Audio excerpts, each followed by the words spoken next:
Sunflower est une série littéraire de science-fiction éditée par Sciency-Book. Sous forme d'épisodes, l'on y découvre une aventure spatiale dans un style situé entre le cyberpunk et la hard science-fiction.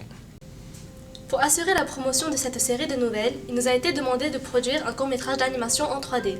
Une année entière a été consacrée à la production de ce film. Une première équipe a déjà travaillé sur ce projet au cours du premier semestre et c'est à une nouvelle équipe de poursuivre le travail lors du second semestre. Je me présente, Sovantat, animatrice pour Sunflower. Bonjour, je m'appelle Grégoire Desrousseaux et je suis chef de projet et responsable effets spéciaux sur Sunflower. Bonjour, je m'appelle Aubin Varion, actuellement chef de projet chez Sunflower et responsable des animations. Bonjour, je m'appelle Manoli et je suis animatrice pour la BAP Sunflower. Bonjour, Florence Zohag, je suis modélisatrice pour Sunflower. Bonjour, je suis Hugo, animateur pour Sunflower. Au premier semestre, un storyboard a été produit à partir du scénario fourni par notre client. Concernant l'histoire, 3 personnages sont mis en scène. Azagi, une humaine augmentée, un robot géant et une intelligence artificielle. Dans la première partie du court-métrage, Azagi rencontre le robot et entame une fuite aidé par l'intelligence artificielle.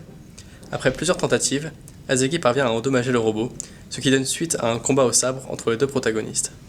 L'objectif du premier semestre était de réaliser un aperçu du court-métrage d'un point de vue scénaristique, avec un découpage des plans et une animation très sommaire. Cette prévisualisation est une étape importante pour rendre compte de l'avancée du projet. Au premier semestre, l'ancienne équipe a aussi dû établir une direction artistique originale. Des tests de rendu ont été effectués. Certains objets ou personnages sont désormais achevés et leur niveau de détail et de texture correspond à celui du rendu final. L'environnement demande encore à être retravaillé, démoli en quelque sorte, afin de rajouter du détail et de coller à l'univers souhaité. Le plus gros du travail réside dans la mise en place des animations à partir de références cinématographiques existantes.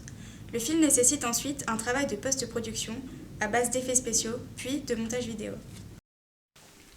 Retrouvez-nous dans quelques semaines dans une seconde vidéo dans laquelle nous vous présenterons l'état d'avancement du projet à mi-parcours.